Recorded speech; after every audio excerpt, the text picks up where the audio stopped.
राधे राधे दोस्तों, कैसे हो आप सब। आशा करती हूँ आप सब अच्छे होंगे। आज हम बात करेंगे खोटा में प्रमुख साहित्यकार के बारे में, जिनमें से सबसे अगर खोटा में किसी का नाम आता है सबसे ज़्यादा तो वो है श्रीनिवास पानूरी जी का। खोटा का मतलब ही है श्रीनिवास पानूरी जी। श्रीनिवास पानूरी जी का जन्म 25 दिसंबर 1920 को हुआ था। उनकी मृत्यु 7 अक्टूबर 1986 को हुई थी और उनकी पत्नी का नाम मूर्ति देवी था। जन्म स्थान था बरवा अड्डा, कल्याणपुर, धनबाद। माँ का नाम दुखनी देवी था। बाप का नाम शालिग्राम पानूरी। पुकारो नाम था चीनिवास और कवि जी। श्रीनिवास पानूरी जी का पुकारो नाम क्या था? चीनिवास और कवि जी। शिक्षा 1930 ईस्वी में अपनी लोअर प्राइमरी की शिक्षा पूरी करने के पश्चात जिला स्कूल धनबाद चले गए। अपनी गरीबी की वजह से मैट्रिक से अधिक की पढ़ाई नहीं कर पाए। श्रीनिवास पानूरी जी कितने तक पढ़े थे? मैट्रिक तक पढ़े थे। और उनकी जीवनी लिखी थी प्रदीप कुमार दीपक ने, और प्रदीप कुमार का दीपक का उपनाम है दीपक। रचनाएं इनकी है बाल किरण काव्य 1954, तितकी काव्य संग्रह, मेघदूत अनुवाद 1968, दिव्य ज्योति काव्य, राम कथा अमृत काव्य, मलाक फूल संयुक्त कविता संग्रह, आंखें गीत कविता संग्रह, उद्भासल कर्ण एकांकी, चाबी काठी एकांकी, जोगे गीता कम्युनिस्ट घोषणा पत्र का काव्यानुवाद, ये अप्रकाशित है। रखते भिन जल पाखा कहानी संग्रह अप्रकाशित, परिजात कविता संग्रह अप्रकाशित, अग्नि परीक्षा खंड संग्रह अप्रकाशित, समाधान खंड संग्रह अप्रकाशित, हिंदी से खोटा में, मधु देश कविता संग्रह अप्रकाशित, हमर गांव अप्रकाशित, अमर गीत ये भी अप्रकाशित, जाओ मेरे गीत ये भी अप्रकाशित, छोटू जी हास्य व्यंग ये भी अप्रकाशित। इनकी बहुत सारी जो है कविताएं, खंड काव्य, खंड या कहानी जो है बहुत सारी अप्रकाशित रह गई थी। नोट: पानूर जी के सम्मान में इनके जन्म दिवस 25 दिसंबर को प्रतिवर्ष खोटा दिवस के रूप में मनाते हैं। खोटा दिवस कब मनाते हैं? पानूर जी का जन्म दिवस 25 दिसंबर को। इनके सम्मान में इनके नाम से सम्मान दिया जाता है, जिसका नाम है श्रीनिवास पानूरी स्मृति सम्मान। इसके नाम से सम्मान भी दिया जाता है, श्रीनिवास पानूरी स्मृति सम्मान। पानूरी जी ने जीविकोपार्जन के लिए 1946 में पुराना बाजार धनबाद में एक पान गुमटी खोला था। पानूरी जी राजनीति में कम्युनिस्ट विचारधारा के थे। पानूरी जी कैसे थे? कम्युनिस्ट विचारधारा के थे। पानूरी जी की काव्यगत विशेषता: इनकी कविताओं में छायावाद, जन्यवाद, यथार्थवाद देखने को मिलता है। पानूरी जी की कविताओं में क्या देखने को मिलता है? छायावाद, जनवाद और यथार्थवाद। भाषा शैली: इनकी रचना में हिंदी खोटा दोनों प्रकार के शब्द मिलते हैं। पानूरी जी को किसने क्या कहा था? ये बहुत इंपॉर्टेंट है, एग्जाम में पूछता है।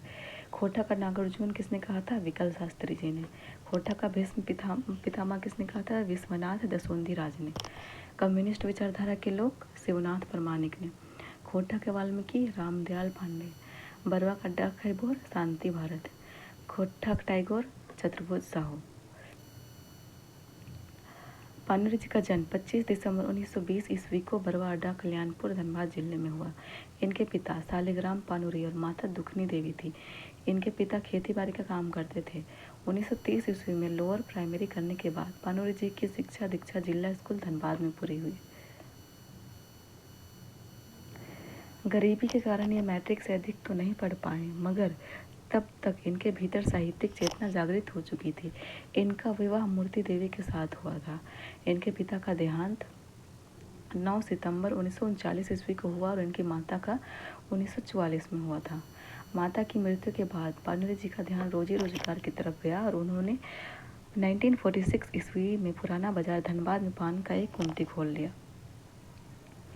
पान गुमटी चलाने के साथ साथ इन्होंने साहित्य सृजन करना भी शुरू कर दिया।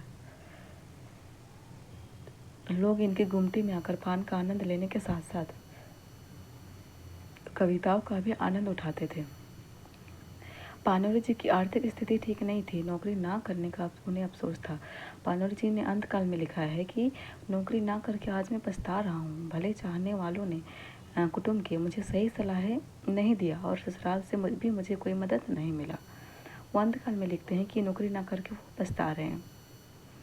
आर्थिक स्थिति ठीक नहीं होने के बावजूद इन्होंने साहित्य सृजन में कोई कसर नहीं छोड़ा। एक बड़े परिवार जिसमें कि बेटा भगवान दास, राजकिशोर पानुरी, ध्रुव पानुरी और अरुण लाल पानुरी, बेटियां निर्मला, रेखा और आशा देवी सबका दायित्व उठाते हुए भी पानुरी जी ने साहित्य सेवा में कोई कसर नहीं छोड़ा। इनके 5 बेटे और 3 बेटे थे। क्वेश्चन पूछ सकता है। 1950 ईस्वी से पानुरी जी ने गंभीर रचना शुरू किया। 1954 ईस्वी में इनकी पहली रचना कविता संग्रह बाल किरण प्रकाशित हुई। इनकी पहली रचना कब प्रकाशित हुई? 1954 में। और कौन सी थी? बाल किरण, जो कविता संग्रह थी। 1957 में इन्होंने खोटा भाषा में मातृभाषा नाम से एक पत्रिका का प्रकाशन किया। इन्होंने मातृभाषा नाम से पत्रिका का प्रकाशन कब किया? 1957 में। और कौन से भाषा में था? तो मातृभाषा नाम से। कौन से खोटा भाषा में था? मातृभाषा नाम से था। इसी वर्ष आकाशवाणी से खोटा की पहली कविता का प्रसारण हुआ। अब तक पानुरी जी का नाम चारों तरफ फैल चुका था। पंडित हंस कुमार तिवारी जी का कहना है कि किसी भी कला वस्तु को एक आकार से दूसरे आकार में ढालना, एक भाषा से दूसरी भाषा में उतारना कठिन काम होता है। हिंदी के प्रसिद्ध साहित्यकार और बड़े बड़े नेता इनके काम का लोहा मानते थे।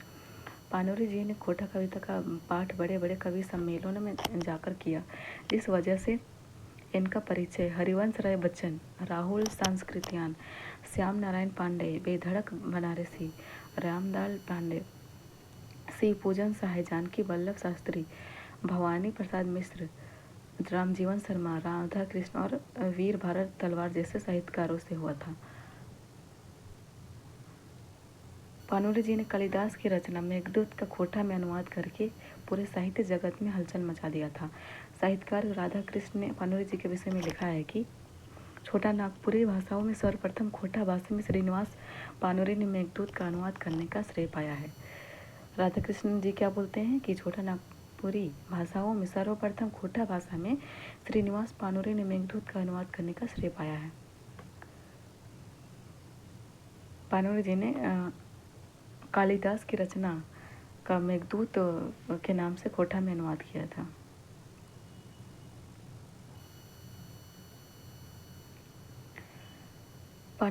श्रीनिवास पानुरी ने मेघदूत का अनुवाद करने का श्रेय पाया। अनुवाद में पानुरी जी ने मुक्त छंद का प्रयोग किया है, वह भी अपने आप में एक नई चीज है। श्री पानुरी जी की तपस्या अनुकरणीय है। उनकी तपस्या के सम्मुख आदर से सिर झुक जाता है। डॉक्टर वीर भरत तलवार ने मेघदूत के बारे में लिखा है, कहना न होगा कि श्रीनिवास पानुरी ने मेघदूत को उसकी उचित जमीन पर उतार दिया है। डॉक्टर वीर भरत तलवार बोलते हैं ये मेघदूत के बारे में, जो कि श्रीनिवास पानुरी जी ने अनुवाद किया था खोटा में, कि कहना ना होगा कि श्रीनिवास पानुरी ने मेघदूत को उसकी उचित जमीन पर उतार दिया है। जनपद की कथा जनपद वासियों तक पहुंच गई है। इस अनुवाद से खोटा भाषा की भावाभिव्यक्ति की क्षमता सिद्ध होती है। ये वाक्य दे देगा सेंटेंस और पूछेगा कि ये किसने और किसके लिए कहा था। महान कवि सह लेखक रामदयाल पांडे ने पानुरी जी के विषय में लिखा है। अब रामदयाल पांडे क्या लिखते हैं पानुरी जी के बारे में कि खोरठा नामक जनपद्य भाषा में काव्य निर्माण का काम आप सफलता से कर रहे हैं। आज जो प्रयास प्रारंभिक मालूम पड़ रहा है वह कभी बहुत विकसित होकर भारतीय भाषाओं के इतिहास में महत्वपूर्ण स्थान होगा। मैं इसे वैसा ही प्रयास मानता हूँ जैसा वाल्मीकि ने संस्कृत के लिए और सिद्ध कवियों ने हिंदी के लिए किया था। ये कथन बोलते हैं रामदयाल पांडे जी पानुरी जी के बारे में। पानुरी जी को सभी कवि जी कहकर पुकारते थे। पानुरी जी को सभी क्या कहकर पुकारते थे? कवि जी। झारखंड आंदोलनकारी विनोद बिहारी महतो और ए.के. झा से इनका काफ़ी हिलमेल था। कवि जनवादी थे। मानव के दुख दर्द, शोषण, सामाजिक कुरीतियों पर इन्होंने खूब कलम चलाया और झारखंड की मानववादी संस्कृति को जगाने और बचाने में पूरा जीवन लगा दिया। पानुरी जी ने अपने 40 वर्ष के साहित्यिक जीवन में 40 खोटा किताब और 40 हिंदी किताब की रचना की। पानुरी जी कितने वर्ष तक अब लिखते हैं? 40 वर्ष और 40 खोटा किताब और 40 हिंदी किताब की रचना की थी। पानुरी जी की कई रचनाएं आज भी प्रकाशन के इंतजार में हैं। हृदय गति रुक जाने के कारण पानुरी जी 7 अक्टूबर 1986 ईस्वी को हम लोग को छोड़कर चले गए। पानुरी जी की रचनाएं हैं शोषण पर। नाच बंदर नाच रे, मोर चाहे बाच रे, ओकर खातिर दूध भात तोर खातिर छाछ रे। ओकर खातिर ऊंच दलान तोर खातिर गाछ रे, मान भूमिक माटी तरे, हीरा मोतिक मानिक परे, ताव हियक लोक पेटेल जालय मोरे। ये झारखंड के बारे में बोला जा रहा है कि इतना सब कुछ होते हुए भी हम लोग मतलब यहाँ के लोग भूखे मर रहे हैं। शोषितों को जगाने हो तो आई जनाई तो काइल, हमार बात माने हो तो घोड़े काटा मुँहे धैर टाने हो तो। ये कथन, ये वाक्य दे देगा और पूछेगा कि ये कथन किन का था, तो ये था श्रीनिवास भानुरे जी का। अपने को कम्युनिस्ट बताने वाले, हम तपकिया लाल रंग, हमर अपन चाइल, हमर अपन गीत, हमर अपन रस, चलेगा अपन ढंग के देत हमर संग, हम पकिया लाल रंग। ये भी दे देगा सेंटेंस और पूछेगा कि ये कथन किसका था और ये कथन और मतलब किसकी कविता से लिया गया है।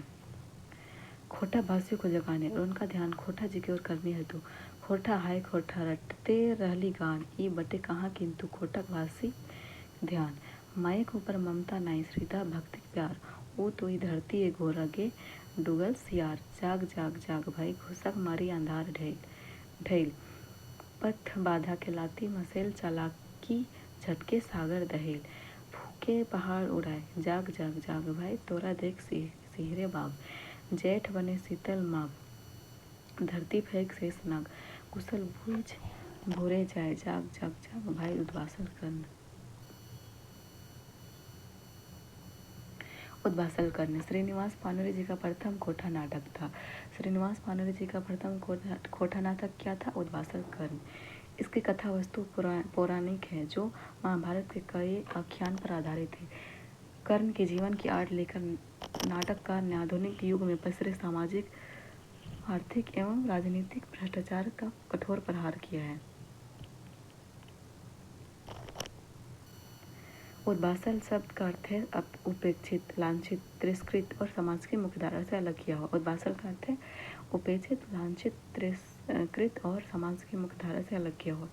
इस नाटक में प्रयुक्त भाषा सरल और ठेठ खोटा है। इसे एक अद्भुत प्रयोग कहा जा सकता है। गैर खोटा भाषी भी इसकी सरलता पर मुग्ध हो जाते हैं। सरलता के साथ इसकी भाषा ललित्यपूर्ण और मौलिक है। नाटककार उपेक्षा और लांछना बरती गई है। वे द्वापर के भ्रष्टाचार की घोतक है। आधुनिक भारतीय समाज भी वंश परंपरा को महत्व देकर मानवता को कलंकित कर रही है। आधुनिक भारतीय समाज में कर्ण जैसे अनगिनत शौर्यवान व्यक्तित्व है। चाबी काठी, ये भी एक नाटक था। यह भानुरे जी का दूसरा नाटक है। पहला नाटक था उद्वासल कर्ण और दूसरा नाटक है चाबी काठी। इसकी आकृति एकांकी जैसी लगती है। चाबी काठी कैसी है? एकांकी है। ऐसा प्रतीत होता है कि इसका रचना गांव देहात में मंचित करने के लिए टटका टटकी की गई हो। इस नाटक में खेती बाड़ी से संबंधित परेशानी, गांव की गरीबी, बेरोजगारी आदि विषय की ही इसका केंद्र बिंदु है। भानुरे जी के इस नाटक में उद्वासल कर्ण की भाषा जैसे सशक्त भाषा का प्रयोग ना हो सका है। कथोपकथन में भी वह धार नहीं है जो उद्वासल कर्ण में है। तुलनात्मक दृष्टि से अगर समीक्षा की जाए तो चाबी काठी ही प्रारंभिक रचना लगती है और उद्वासल कर्ण ही दूसरी रचना मालूम पड़ती है। क्योंकि उद्वासल कर्ण प्रारंभिक दोष से रहित रचना प्रतीत होती है, परंतु इन दोनों रचना में नाटकीयता, जो नाटक की प्रमुख विशेषता है, का भरपूर निर्वाह किया गया है। इस नाटक की मूल समस्या शंभू के निम्नांकित कथन से स्पष्ट होती है। इसका सारांश दिया गया है। ओह आइज हमनी आपने घरे भिखारी, शरणार्थी हमने के कहूँ ठहरना, हमने के बाटे सभी रास्ता बंद, सभी रास्ते फन पसाइर के बैसल है दूधिया, नागजे आपन दिगे एते देखले पुपुआए उठे। आइज यहाँ सर्गिक सूखा किंतु हमने के रोटी ठीक नाय, आइज हमने टूअर ऐसन टोयल भूली। और शंभू के ही निम्नांकित कथन से समस्या का निदान झलकता है। ऐसा भी काठी का एक वाक्य है। हम जानी, हम मानी, हम खोजी जे हमर क्षेत्र हिंदुस्तानिक हर क्षेत्र के लोग रहता, रोजी रोटी कमाता। ऐसा यदि ना हवे तो भारत एक राष्ट्र कोनो माने नाय, किंतु सबके हमने भाई बहन के रहे होत मालिक बहन के नाय। जखन हमने क्षेत्र तखन ई क्षेत्र चाबी काठी हमने हाथे रहत उ सबेक नाय। गाँव का नाम धनाढ़े शोषक कालूराम। शंभू के नेतृत्व में इकट्ठी भीड़ देखकर अपने शोषण कार्य पर अपनी गलती स्वीकार करता है। ये पात्र है चाबी काठी का ही है, जो कालू राम रहता है, जो उसके शोषण से सब परेशान रहते हैं। गरीबों को अपनी लूट क्रिया के पाप को महसूस कराता है और अपनी अर्जित सारी संपत्ति को ग्रामीण को सुपुत्र कर काशी जाकर प्रायश्चित करने का निर्णय लेता है। वह शंभू के हाथ में अपनी चाबी काठी सुपुत्र कर देता है। नाटककार ने हृदय परिवर्तन के माध्यम से शोषण, अन्याय, अत्याचार को समाप्त करने का संदेश दिया है। खोटा भाषा साहित्य की पत्रिकाएं। मातृभाषा। यह पत्रिका खोटा हिंदी की मासिक पत्रिका थी। मातृभाषा कैसी पत्रिका थी? मासिक पत्रिका थी। इसके संपादक श्रीनिवास पानोरी जी थे। पूछेगा क्वेश्चन कि मातृभाषा के संपादक कौन थे, तो इसके संपादक थे श्रीनिवास पानोरी जी। इसका प्रकाशन जनवरी 1957 से प्रारंभ हुआ था। कब हुआ था इसका प्रकाशन? 1957 से जनवरी में। और प्रकाशन का केंद्र था बरवा अड्डा, धनबाद। पूंजी के अभाव और अन्य कुछ कारणों से भी यह पत्रिका बंद हो गई। यह खोटा भाषा की प्रथम पत्रिका थी। खोटा भाषा की प्रथम पत्रिका कौन थी? मातृभाषा। और इसका प्रकाशन किसने किया था? पानोरी जी ने 1957 में बरवा अड्डा से। इसमें कहानी, कविता, एकांकियों, समसामयिक घटना पर रिपोर्टिंग प्रकाशित होती थी। मातृभाषा में क्या क्या होता था? कहानी भी रहता था, कविता भी, एकांकी और समसामयिक घटना। अब वस्तुनिष्ठ का प्रश्न देखेंगे। श्रीनिवास पानोरी साहित्य कौन विधक रचना लागे? जीवनी। श्रीनिवास पानोरी नामे जीवनी कोटक भाषा कौन साहित्यकार लिखला? प्रदीप कुमार दीपक ने। कैलाश महतो का दिया हुआ है कि कैलाश महतो का उपनाम भी पूछ सकता है, तो इनका नाम व्यथित था, उपनाम व्यथित था। श्रीनिवास पानोरी नामे जीवनी खोटा भाषा कौन किताब इंद्रायल राय? खोटा गदपद संग्राम में। पानोरी जी के लतारे गलत कथन के छाटा। इनकर बाप नामजेज का वकील हला। इनकर बाप नामजेज का वकील नहीं, साधारण किसान रहते हैं। पानोरी जी का जन्म कहिया भेल हल? 25 दिसंबर 1920 को, और इसी दिन खोटा दिवस मनाया जाता है। साहित्यिक कवियों की कविताओं का अनुकरण हरगिज ना करे, इसके लिए आदर्श है लोक कवि और उनकी अछूत भाषा। राहुल संस्कृत्यान ने श्रीनिवास पानोरी जी से कहा था। पानोरी जी का जन्म ठाव छाटा, बरवा अड्डा, कल्याणपुर, धनबाद। पानोरी जी कौन भाषा का नाम देश का साहित्यकार हला? खोटा के। पानोरी जी कते पढ़ल लिखल हला? मैट्रिक तक। कौन बछर से पानोरी जी के लेखन का शुरू करला? 1946 से, और अच्छे से मतलब सही तरीके से 1950 से। पानोरी जी के सबसे पहले छपल किताब का नाम छठा बाल किरण, कविता संग्रह था। 1957 साले पानोरी जी की कौन पत्रिका प्रकाशन करला? मातृभाषा। कौन पत्रिका बाल किरण की समीक्षा छापले? राष्ट्रवाणी। मेघदूत काव्य के अनुवाद खोटा भाषा है कौन साहित्यकार कला? पानोरी जी। पानोरी जी सभी की कहे हला कवि जी। कम्युनिस्ट मैनिफेस्टो के पानोरी जी कौन नामे खोटा अनुवाद कर ले हला? जुगे गीता। नाच बांदर नाच रे, मोर चाहे बाँच रे, इटोना किनकर कविता खके? पानोरी जी। ऐसे कविता कोई भी दे देगा और पूछेगा ये किसके कविता का था। पानोरी जी कौन बछर से रेला? 7 अक्टूबर 1986। गलत जोड़ा छठा। परिजात कहानी संग्रह। परिजात कहानी संग्रह नहीं है, कविता संग्रह।